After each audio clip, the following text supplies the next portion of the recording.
Y'all don't even realize the plan was never random. The goal was always to destroy the black man. Always. Just look around. Our men are getting killed in the streets, locked up in prisons, pushed to destroy themselves, or convinced to live a lifestyle that strips away their masculinity. That's not an accident, that's by design. You can even go back to the Bible and you'll see that Herod gave a clear command. If it's a boy, kill it. But if it's a girl, you can let her live. Why? Because the women were never threats. The men were. The men are the protectors, the leaders, the ones with the ability to fight back. And history repeats itself. The enemy knows that if you take out the man, you destabilize the household. You destabilize the whole nation. That's why all the attacks are aimed at him. Because if you destroy the man, you destroy the future. Shalom, welcome to another video, and as always, before I get started, I want to give all praise, honor, and glory to the Heavenly Father and His only begotten Son, Yahweh, Bahashem, Yahweh Shai, Bahashem, Rakhadash, and next double honors to the head apostles / elder bishops of the great millstone who teach and who rule well. Peace, blessings, and safety to all you sincere Akim. Keep pushing, keep believing, and keep the faith, regardless of whether people hear or whether they forbear. Alright, so this is going to be a reaction to the TikTok clip that I put in the introduction to this video. Okay, where you see Eve saying that she understands, okay, that she was pretty much used to destroy the community. Okay, she understands that the real target has always been, the so-called black man. Okay, and of course, other nations, or other the tribes, the indigenous tribes as well get targeted. Okay, but Judah being the head tribe, the so-called American Negro, that is the main target of E. Okay, and she's coming to the conclusion, she's understanding that, that it's always been the men, because the men are the threat. And we've been saying this for a long time, that E has weaponized our women against us. Okay, and pretty much what this video is going to be about. Show you a few examples of that in the scriptures. Okay, in ancient Egypt, they tried to delete all the male children. They did the same thing in Rome. Okay, in ancient Rome, and here in Babylon the Great, they've done it systematically and psychologically. They took the men out of the household, separated, because the men are the leaders. Okay, separated the leadership from the household. Undermined the authority of male leadership, okay, in the so-called black family. And this has led to pretty much chaos, okay, in their communities.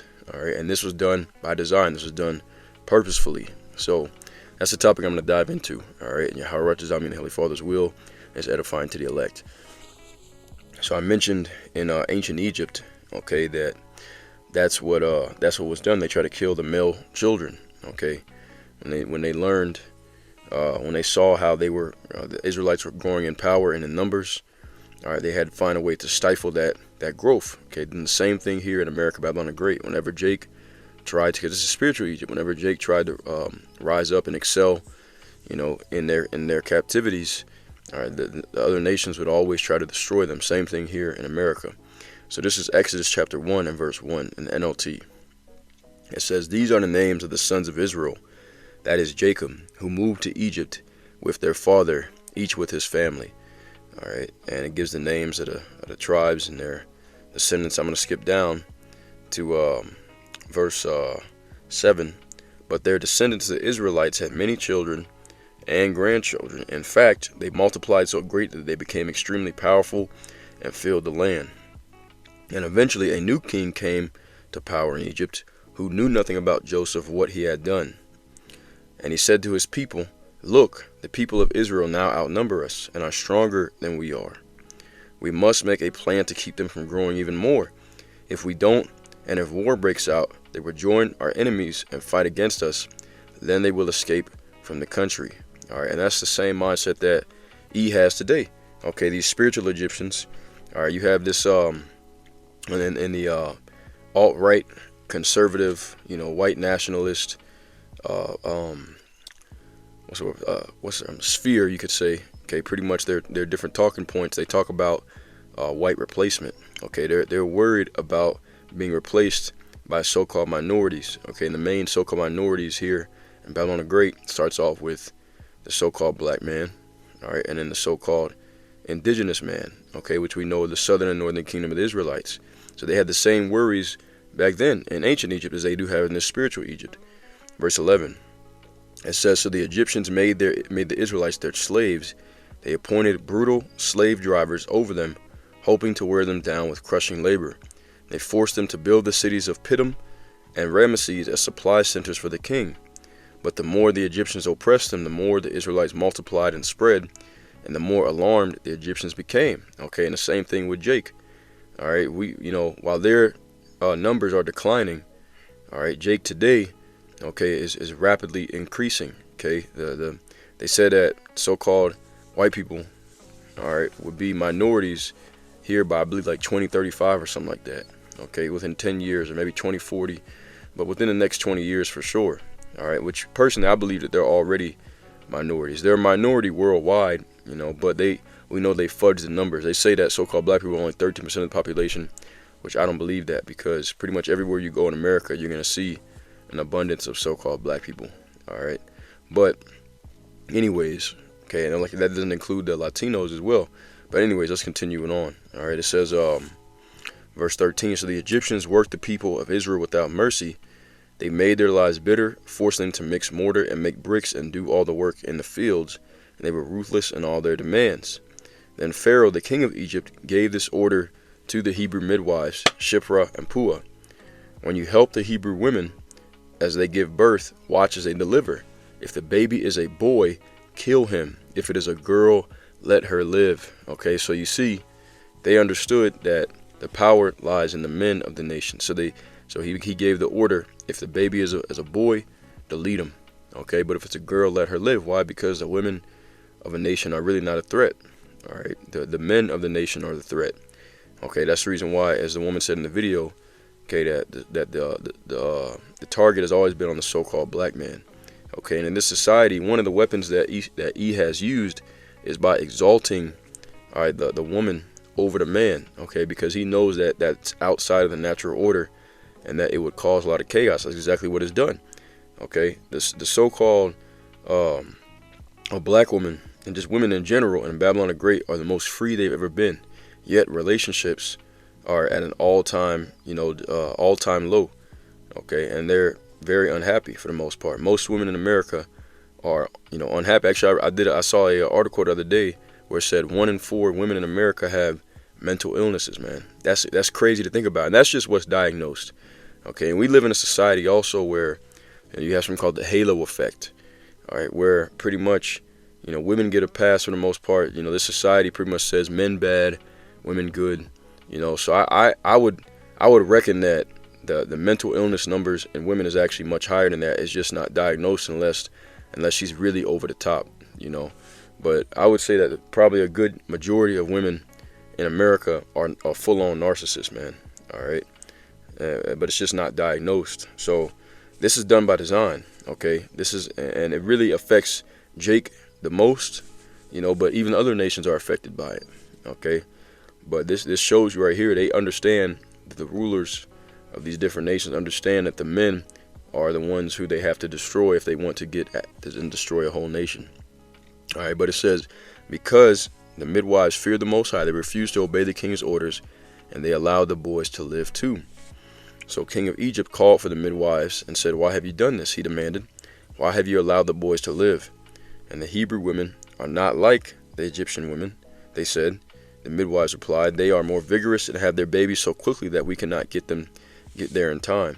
So the Most High was good to the midwives, and the Israelites continued to multiply, growing more and more powerful. And because the midwives feared the Most High, he gave them families of their own. Then Pharaoh gave this order to all his people, throw every newborn Hebrew boy into the Nile River, but you may let the girls live. Okay, so that's always been the MO. All right, that happened in ancient Egypt. It's happening today in the spiritual Egypt, and they've just becoming more and more crafty on how to destroy Jake. Okay, this is Matthew chapter 2. All right, and this is when Yahushua was born. Okay, we're going to go ahead and read, starting from the top of verse 1. It says, Yahushua was born in Bethlehem in Judea during the reign of King Herod. About that time, some wise men from the eastern lands arrived in Jerusalem, asking, "Where is the newborn King of the Jews? We saw his star as it rose, and we have come to worship him." And King Herod was deeply disturbed when he heard this, as was everyone in Jerusalem. Okay, so he was disturbed because, why? He saw a leader being born, okay, a male child. All right, and this child was to be a king and a ruler. So that, once again, the opposing nation, that's what Jake don't get too. Jake thinks that these nations are with us, man. All right, these nations have always came against Jake, always try to destroy Jake, and it starts off with the men, okay? And right now we're under the hands of our worst enemies, which is E.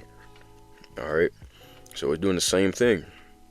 Okay, it says he called a meeting of the leading priests and teachers of religious law and asked, "Where is the Messiah supposed to be born?" "In Bethlehem in Judea," they said, "for this is what the prophet wrote." All right, now we're going to skip down. Okay, and it says, verse 8, "Then he told them, 'Go to Bethlehem and search carefully for the child, and when you find him, come back and tell me so that I can go and worship him too.' After this interview, the wise men went their way, and the star they had seen in the east guided them to Bethlehem, and went ahead of them and stopped over the place where the child was. When they saw the star, they were filled with joy. And they entered into the house and saw that child was with his mother, Mary, and they bowed down and worshipped him. And they opened their treasure chest and gave him gifts of gold, frankincense, and myrrh. And when it was time to leave, they returned to their own country by another route, for the Most High had warned them in a dream not to return to Herod." All right, so we're going to keep reading. Okay, it says, "And after the wise men were gone, an angel of Yahweh appeared to Joseph in a dream. 'Get up, flee to Egypt with the child and his mother,' the angel said. 'Stay there until I tell you to return, because Herod is going to search for the child to kill him.'" All right, and we're going to skip down. Okay, Joseph tells you that Joseph fled. Okay, verse 16. Here's the point. "Herod was furious when he realized that the wise men had outwitted him, and he sent soldiers to kill all the boys in and around Bethlehem who were 2 years old and under, based on the wise men's report of the star's first appearance." All right, so, okay, once again, he went to kill all the men, all the male children, okay, 2 years old and under, just like in ancient Egypt. Why? Because he understood, all right, the nations, the leaders of the nations understand that if you do away with the men, okay, that you will destroy a nation. All right, that's the reason why even in Numbers 31, all right, Numbers 31, when Moses went up against the Midianites, they deleted all the males, okay, and they saved the women and the women children for themselves, man, okay, because they understand the same concept. So now in today's society, all right, E has destroyed Jake, all right, psychologically. Okay, we're gonna go ahead and read that, Isaiah chapter 3, and I'm gonna start at let's see, Isaiah chapter 3, and I'm gonna go ahead and start from the top. All right, it says, "For behold, Yahweh power of hosts doth take away from Jerusalem and from Judah the stay and the staff, the whole stay of bread and the whole stay of water. The mighty man and the man of war, the judge and the prophet and the prudent and the ancient, the captain of 50 and the honorable men, and the counselor and the cunning artificer and the eloquent orator." Okay, so he's taking all these away. All right, so Jake is destroyed, man. "And I will give children to be their princes, and babes shall rule over them. And the people shall be oppressed, everyone by his brother, and everyone by another, everyone by his neighbor, and the child shall behave himself proudly against the ancient, and the base against the honorable." Why? Because they don't have any home training. The men have been taken out of the household. Okay, "And when a man shall take hold of his brother of the house of his father, saying, 'Thou hast clothing, be thou our ruler, and let this ruin be under thy hand.'" All right, so it's so bad to where, you know, what do you see when Jake gets some money? They leave. You know, they don't want to have nothing to do with their community. Okay, and that's because of the destruction of it, man. It's all done by design. Okay, they say, "Now I don't want to be a leader in my community." Okay, because they see the ruin of this place. They don't want to take on that responsibility. All right, and then like I said, you have our women that fight against us. All right, and that just makes it 10 times worse. Okay, because really, the order of things is the man, the woman, and the children. Well, the women is completely out of order. The children gonna be out of order. All right, and they make it. E has made it to where our women are pretty much insufferable. So then you can't even really talk to them. You can't even date them. And our men have just completely checked out. Okay, the men that are around, they don't want anything to do with the women of our nation, man. Okay, and it's all done by design. All right, so you're starting to see, just like you have a remnant of the men, you're starting to see a remnant of the women, waking up to this fact and trying to, turn away from that. But really, okay, this is a part of the curses, and it's going to be that way until the Most High takes these curses up off of us. For the most part, the relationship between the man and the woman is not going to be repaired, really until all hell breaks loose. Okay, Isaiah 4, and then it's going to continue to get better and better as we enter into the kingdom. All right, but let's continue on. It says, verse 7, and in that day shall he swear, saying, I will not be a healer, for in my house is neither bread nor clothing. Make me not a ruler of the people. He's like, I don't want no part to this destruction, man. Okay, continuing on. All right, it says, for Jerusalem is ruined and Judah is fallen because of their tongue, and their doings are against Yahweh to provoke the eyes of his glory. All right, so that's the reason why he's brought this judgment upon us, and he's used E to do it. E has done it wonderfully. Okay, skipping down to verse 11, it says, woe unto the wicked. Verse 11, woe unto the wicked, it shall be ill with him, for the reward of his hands shall be given him. As for my people, children are their oppressors, and women rule over them. Okay, and you could take that word children, it goes into a someone of less importance. So E is of less importance than Jacob. Okay, so you could take it that way, but also, literally, okay, it'd be the youngsters out here, 11, 12 on up to 17, 18, really up to 21 that are out here doing the shooting, the robbing, the stealing, the killing. Okay, and who's ruling over them? The women of our community. All right, ain't no fathers in the house. Well, and that's changing. All right, don't get me wrong, that is changing. Now there's studies showing that the so-called, because the curses are slowly being reversed. That study showing that the so-called black man is the most involved father, in the household in today's time. But you go back to the 70s, 80s, when the curses were really, really hitting heavy, a lot of Jakes didn't grow up with the father, man. Okay, today's time is different. Like, I grew up with my dad, but he didn't have his. Okay, and that's part of these curses. But a lot of Jakes, even if the father is in the household, he's been castrated. Okay, and the woman pretty much rule over the house. All right, and that's caused all this chaos. It says, "O my people, they which lead thee cause thee to err and destroy the way of thy paths." And once again, this is done by design. All right, let's get Psalms, the 64th chapter. Okay, Psalm 64, and I believe the one I'm thinking of is verse 6. Okay, here it is. All right, matter of fact, I'm gonna go ahead and get verse 5. Psalm 64 and 5. It says, "They encourage themselves in evil matter," talking about E. "They commune of laying snares privily, and they say, who shall see them?" Okay, so they, purposely destroyed Jake communities in this way.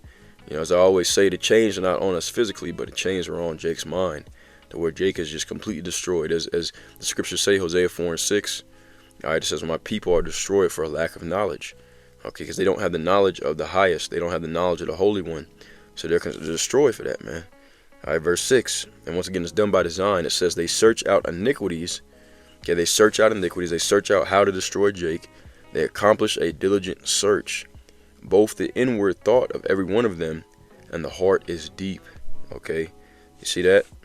So they plan these things out. They planned systematically on how to destroy Jake. All right, they call it the prison pipeline, the rap culture, okay, the 304 culture amongst our women. All right, these things, this degeneracy destroys Jake, man. All right, and they know that.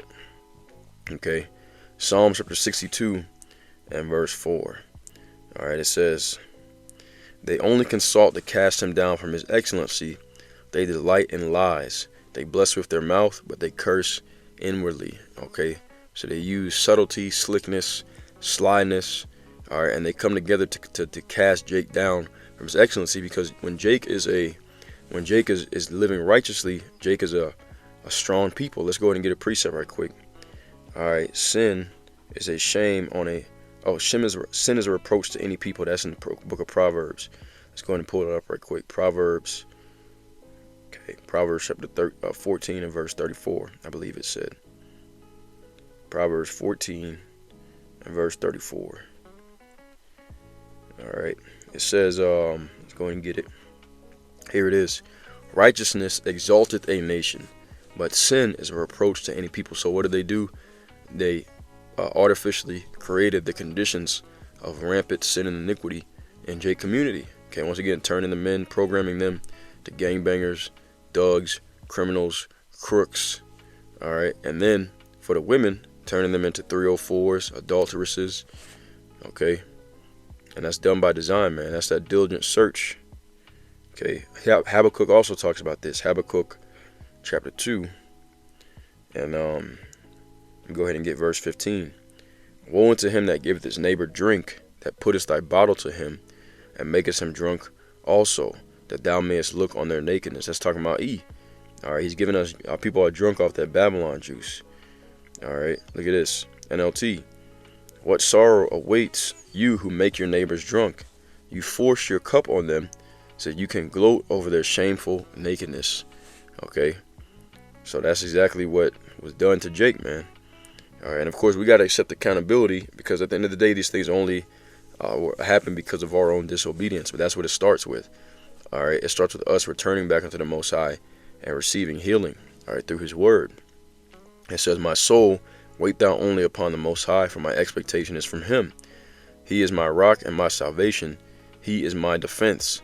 I shall not be moved. And Yahweh is my salvation. The rock of my strength and my refuge is in Yahweh. Trust in Him at all times. Ye people, pour out your heart before Him, for Yahweh is a refuge for us. Selah." All right, and He's going to reverse all of this, man. Okay, He's going to reverse all these things and bring back things to proper balance. All right. So I'm going to go ahead and end it there. Heavenly Father's will is edifying. As always, all praise, honor, and glory to Yahweh, Ba'ashem Yahushai, Ba'ashem Rachash. And until next time, Shalom and Abide Babol.